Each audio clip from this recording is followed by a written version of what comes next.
ஆரம்பிக்கலாமா? ரெடியா? நீங்க தான் ஆரம்பிங்க. வணக்கம் வணக்கம். என்னோட பேர் தினேஷ் மணி. உங்க பேரு? காவ்யா. ஸ்டார் திருவேங்கடம் திருஷ். ஹாய், நான் உங்க டாக்டர் சாம்சன் பேசுறேன். ஓகே, நம்ம இப்போ என்ன படத்தை பத்தி ரிவ்யூ பார்க்க போறோம்னா வித் லவ். With love. ஓகேங்களா? லவ்வும் சேர்த்துக்கலாம். பிரச்சனை இல்ல. வித்தவுட் லவ் தான் இருக்குது படத்துல. அதையும் சேர்த்துக்கலாம். With X love. X love அவருக்கு. உங்களுக்கு Without love. Without love.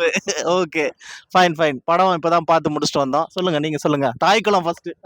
Actually படம் ரொம்ப சூப்பரா இருந்தது. செம்ம ஒரு என்ஜாய்மெண்ட். ஆக்சுவலி 96 ஃபீல், அந்த ஃபீலை தாண்டி ஒரு ஃபீல் இருக்கும்ல. ஒரு பார்ட் 2 எடுத்தா எப்படி இருக்கும் அந்த மாதிரி இருந்தது. கல்யாணம் அதெல்லாம் தாண்டி எனக்கு உண்மையா சொல்லணும்னா ஹீரோனியோட அந்த ஸ்கூல் லைஃப் ரொம்ப பிடிச்சிருந்தது. டோட்டலா வந்து இந்த படத்துல முழுக்க முழுக்க ஒரு ஸ்கூல் லைஃபை என்ஜாய் பண்ணி பார்த்த மாதிரி ஒரு ஃபீல் கிடைச்சது. உங்களுக்கு ப்ரோ? எனக்கு சூப்பரா பிடிச்சிருந்தது. எனக்கு என்னன்னா பெரிய இது டூரிஸ்ட் ஃபேமிலி வந்து ஒரு நல்ல சிறந்த படம். அதுக்கப்புறம் அபி வந்து இன்ட்ரடியூஸ் ஆகுறாரு ஹீரோவா.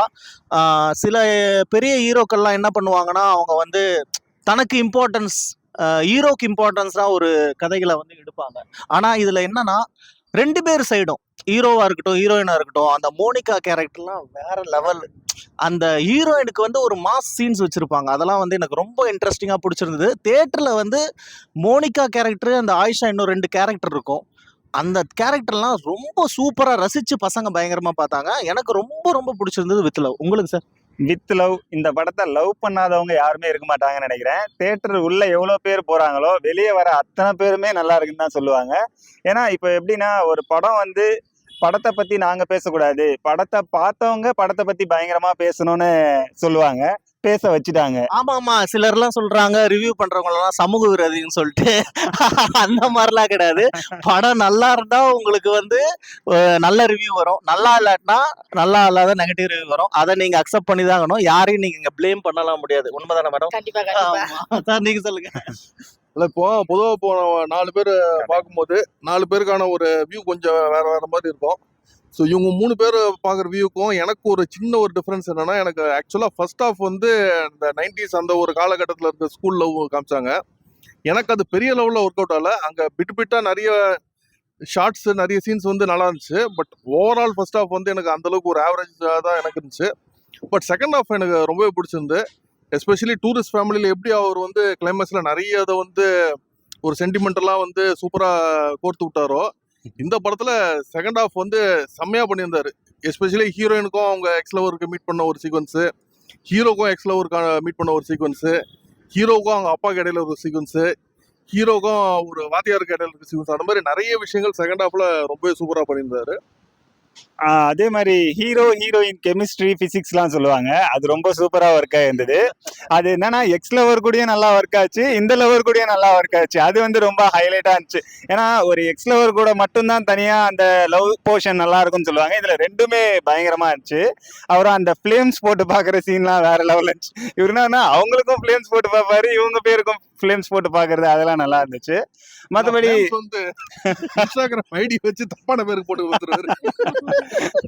அதுல வந்து அவங்க இன்ஸ்டாகிராம் இன்ஃப்ளூயன்சர்னு ஒரு கேரக்டரா இருந்துச்சு. அவங்கள பாக்குறவங்க எல்லாம் போட்டோ எடுத்துப்பாங்க. அது ரொம்ப ஹைலைட்டா சூப்பரா இருந்துச்சு.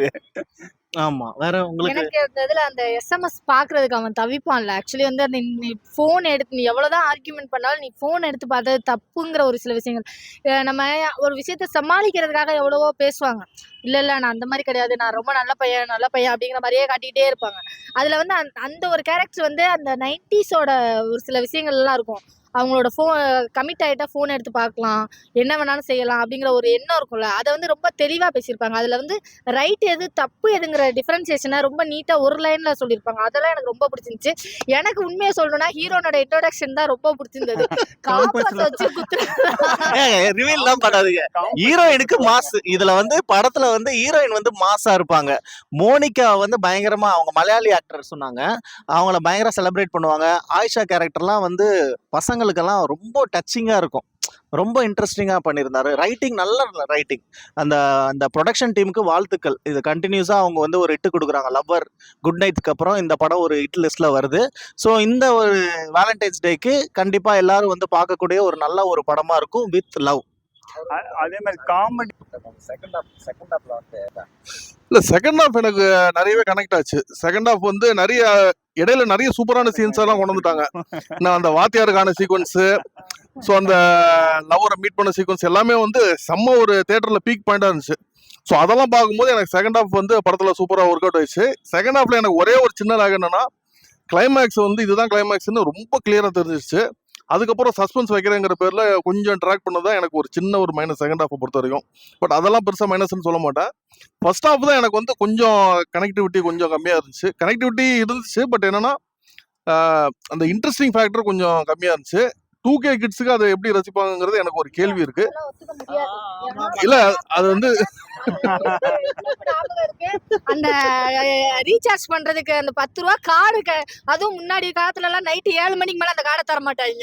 அது என்னமோ பொக்கிஷ மாதிரியே வச்சுப்பாங்க. அந்த கார்டுக்கு நாங்க எவ்வளவு ரோடோட அடைஞ்சிருக்கோம் தெரியுமா? அதெல்லாம் ஒரு தனி மெமரிஸ். இப்பயும் அந்த 90s சொன்னாலே, அந்த போனுன்னு சொன்னாலே நோக்கியா, அதெல்லாம் தாண்டி அந்த ரீசார்ஜுக்கு சொரன்றதுதான். அது அந்த இதை காமிச்சது எனக்கு. இவங்களுக்கு மட்டும் எப்படா இப்ப காலத்துல கிடைச்சிச்சு? சார் வராரு சார். இல்ல நான் வந்து கனெக்ட் ஆகலங்கிறத நான் கொஞ்சம் தப்பான ஒரு இதுல சொல்லிட்டேன். என்னன்னா இப்போ 90s இந்த ஸ்கூல்ல வந்து நிறைய படங்கள்ல காமிச்சிருக்காங்க. ஸோ இந்த படத்துல வந்து அதுல இருக்க சீன்ஸ் இருக்கக்கூடாதுங்கிறதுக்காக வேற மாதிரி சீன்ஸ் எல்லாம் வச்சிருக்காங்க. அதுல வந்து எந்த குறையும் நான் சொல்ல. யூஸ்வலா பாத்தீங்கன்னா ஒரு ஆடியன்ஸும் அந்த கேரக்டர்ஸ் கனெக்ட் ஆகிறது, லவ் ஸ்டோரி கனெக்ட் ஆகிறது மேக்ஸிமம் பாத்தீங்கன்னா அந்த ஹீரோயின் மேல இருக்கிற ஒரு ஆடியன்ஸை லவ் பண்ண வைப்பாங்க. ஸோ அந்த ஃபிளாஷ்பேக்ல அந்த ஹீரோயின் அவங்க காமிச்ச விதம் வந்து இன்னும் கொஞ்சம் பெட்டரா, இன்னும் கொஞ்சம் ஒரு என்ன சொல்றது, கிளாமரஸ் இந்த சென்ஸ், அந்த ஷார்ட்லயே ஒரு அந்த ஸ்லோ மோஷன், அந்த பியூட்டிஃபுல் ஷார்ட்ஸ் வந்து இன்னும் கொஞ்சம் பெட்டரா காமிச்சு. ஏன்னா இந்த மெயின் ஹீரோயின் பாத்தீங்கன்னு வச்சுங்களேன், அப்படியே ஆடியன்ஸ் எல்லாரையும் வந்து ஃபேன்ஸ் ஆக்கி விட்டாங்க. அவங்க ஒரு மோனிகா எல்லாரும் மோனிகா லவ் யூ மோனிகான்னு சொல்லிட்டு தான் போனாங்க. இந்த விஷயம் அந்த பொண்ணுகிட்ட கொஞ்சம் மிஸ் ஆனதுதான் வந்து என்னை பொறுத்த வரைக்கும் ஃபர்ஸ்ட் ஹாஃப்ல கனெக்ட் கொஞ்சம் ஃபர்ஸ்ட் ஹாஃப்ல இன்ட்ரெஸ்டிங் பாயிண்ட் கொஞ்சம் கம்மியாச்சு. பட் உண்மையில கனெக்ட் ஆச்சு. சீன்ஸ் நிறைய விஷயம் வந்து நம்ம பார்த்த சீன்ஸ் எல்லாமே இருந்துச்சு. எனக்கு வேற லெவல். இது வந்து எப்படி சொல்றதுன்னா, நிறைய படம் நடிச்சு ஹீரோவா நடிச்சு ஒரு எக்ஸ்பீரியன்ஸ்டா ஆன ஆர்டிஸ்ட் நடிச்ச மாதிரியே இருந்துச்சு. புதுசா நடிக்கிற மாதிரி தெரியல, அதே மாதிரி ஓவர் ஆக்டிங் மாதிரியும் தெரியல. இதுல ஹைலைட் என்னன்னா, காமெடி எல்லாமே சூப்பரா ஒர்க் ஆச்சு. இப்போ முகம் சுழிக்கிற மாதிரிலாம் எந்த காமெடியுமே இல்லை. அதே மாதிரி இது வந்து காமெடியா அப்படின்னு யோசிக்கிற மாதிரிலாம் இல்லை. அப்படியே படத்தோட கனெக்ட் ஆகிற மாதிரியே ரொம்ப சூப்பரா கேஷுவலா பண்ணியிருந்தாங்க. அதுவுமே ரொம்ப சூப்பரா ஒர்க் ஆயிடுச்சு. அது ஒரு பெரிய பிளஸ்ன்னு சொல்லலாம். என்னன்னா ரொம்ப பெரிய மாஸ் ஃபைட்டா இல்லைனாலும் படம் வந்து நல்லா என்டர்டைன்மெண்டா இருக்கு. அதுதான் ஒரு பெரிய பிளஸ்ஸா இருக்கு படத்துக்கு. அந்த ஃபைட் பத்தி டீடைல்ல சொல்லுங்களேன். எனக்கு ரொம்ப என்ஜாய் பண்ணேன். ஆமா, ஒரு ஃபைட் இருக்கு. அதுல கத்தி கித்திலாம் கூட எடுத்து அடிச்சுக்க மாட்டாங்க. ஆனா உருண்டு புரண்டு வருவாங்க. ரொம்ப யதார்த்தமா எடுத்திருக்காங்க. படமே பெரிய பிளஸ்னா ரொம்ப யதார்த்தமா எடுத்திருக்குதான் இந்த படத்தோட சக்சஸ். எனக்கு என்னன்னா, கடைசி வரைக்கும் என்னை ஸ்கோர் பண்ணவே விட மாட்டீங்களடா. அப்பதான் இப்ப என் மைண்ட் வாஷ் அப்படிதான் இருக்கு. எனக்கு என்னன்னா, எனக்கு ரொம்ப பிடிச்ச விஷயமே அந்த 90s பாய்ஸ்ல எல்லாரும் யோசிக்கிறேன்னா, அந்த லாஸ்ட் பெஞ்சுனாலே பெரிய கெத்து ரவுடிஸ் எல்லாம் பண்ணுவாங்க. அவங்க கிட்ட பேசவே முடியாதுமாங்க. ஆனா ஒரிஜினலா உண்மையை சொல்லணும்னா, எல்லாரும் 90s 80sல எல்லாம் கேட்டு பாருங்க, அவங்க ஃபுல்லா அடி வாங்குறதுக்குன்னே பிறந்தவங்க. இருக்கிற எல்லா கிளாஸ்ல அவங்க மட்டும்தான் அடி வாங்குவாங்க. அதை வந்து இதுல ரொம்ப தெளிவா காமிச்சிருப்பாங்க. கடைசி வரைக்கும் அவரு பாவம் லாஸ்ட் வரைக்கும் அடி வாங்கிக்கிட்டே இருப்பாங்க. அது ரொம்ப நல்லா இருந்துச்சு. அந்த சண்டை சீன்ல கூட பாருங்க, கடைசி வரைக்கும் அவன் அடிக்க மாட்டான். WWE பார்த்தா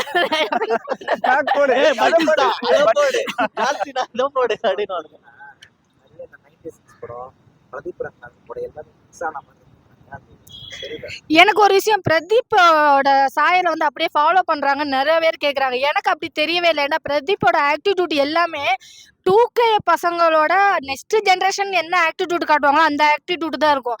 இவரோட ஆக்டிடியூட் எல்லாமே எனக்கு இந்த ஒரிஜினல் 90s பசங்க எப்பவுமே பாத்தீங்கன்னா அந்த பொண்ணுங்க பின்னாடியே தான் போவாங்க. ஆனா கடைசி வரைக்கும் அந்த பிள்ளை திரும்பும்போது இவங்க ஓடிடுவாங்க. இதுதான் ஒரிஜினலான ஒரு 90s. அந்த பொண்ணுக்குமே நடக்கும். இப்போ 2 பேருக்குமே ஈக்குவலா இருக்கும். இப்ப ஹீரோ கேரக்டரா இருக்கும், ஹீரோயினா இருக்கும். இவங்க ஒரு லவ் பண்ணுவாங்க, அவங்க ஒரு லவ் பண்ணுவாங்க. ரெண்டுமே கனெக்டா இருக்கும். ஈக்குவலா ஸ்பேஸ் கொடுத்திருப்பாங்க. எனக்கு ரொம்ப பிடிச்சது என்னன்னா, மோனிஷாக்கு கொடுத்த பில்டப் தான். ஏன்னா அவங்களுக்கு ஒரு மாசா இருக்கும் பாருங்க அந்த சீன்ஸ் எல்லாம். அதை சொல்ல விரும்பல. சொல்லிட்டாங்க என்னன்னு சொல்லுங்க. பொம்பளை பிள்ளைனோட கல்யாணம் ஆயிடுச்சுன்னு காட்டிட்டாங்க. பையனோட கல்யாணம் ஆகாம கடைசி இல்லையா அப்படின்னு பார்த்தா மோனிஷா வந்து ஒரு இன்ஸ்டா செலிபிரிட்டியா இருப்பாங்கல்ல. ஆமா, அவனுக்கு கல்யாணம் ஆகாம இருக்கும்ல. அந்த இன்னொரு கேரக்டர் வரும் தெரியுமா? படத்துக்கு என்ன ரேட்டிங்?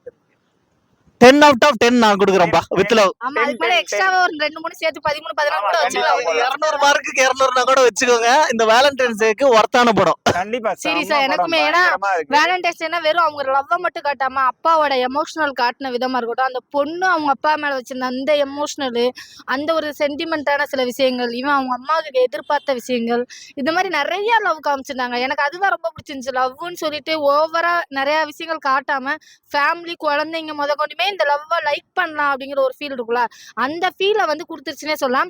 எனக்கு என்னன்னா உண்மையா சொல்லணும்னா அவர் எவ்வளவுதான் சொன்னாலும் கிளைமேக்ஸ் தாங்க அல்டிமேட். கடைசி ஒரே ஒரே ஒரு நைட்டு அழுவேங்கிற ஒரே காரணத்துக்காண்டி எல்லாரும் வாழ்க்கையில ஒரு கிளைமேக்ஸ் நடந்திருக்கும். கண்டிப்பா. அதுவும் இல்லாம எனக்கு ஃபர்ஸ்ட் அவன் டோரை திறப்பான், திறந்தோடனே துரோகி நீயா அது உங்களுக்கா ரியலைஸ் ஆவீங்க. உங்க உங்க லைஃப்ல அது கனெக்ட் ஆகும் அந்த கிளைமேக்ஸ். உங்களுக்கு கால் பண்ணலன்னு சொல்லுவாரு, நீங்க எனக்கு கால் பண்ணலையா அப்படின்னு. அது ரவுண்ட் ரவுண்டா ஏறும் போது தான் தெரியும் யார் யாருக்கு நீ கால் பண்ணிருக்கேன்ட்டு. எனக்கு அதெல்லாம் விட காமெடி என்னன்னா எல்லாரோட லைஃப்லயும் கண்டிப்பா ஒரு துரோகின்னு இருப்பான். கண்டிப்பா இந்த படம் பார்த்த கண்டிப்பா இந்த படத்தை அப்படியே ஃபார்வர்ட் பண்ணி விடா. டேய் நிறைய பாருடா. துரோகியே வந்து பாப்பாங்க. ஆமா, ஆமா. பண்ணவங்க வந்து பாப்பாங்க. இல்ல எல்லாருமே அவங்க வந்து பழைய மெமரிஸ்க்கு போவாங்க இது. சோ அதனால வந்து வித் லவ் வந்து நீங்க பார்க்கலாம். இந்த வேலண்டைன்ஸ் டேக்கு ஒர்த்தான படம். எல்லாரும் சொல்லலாம். ஃபேமிலியா பார்க்கலாம். ஃபேமிலியா பார்க்குற மாதிரி இருக்கு. ஹாப்பி வேலண்டைன்ஸ் டே. கிட்ட போயிடாதீங்க. போங்க, பிரச்சனை இல்லாம போங்க. 60 ரூபா வந்துரும் போகுது. தேங்க்யூ.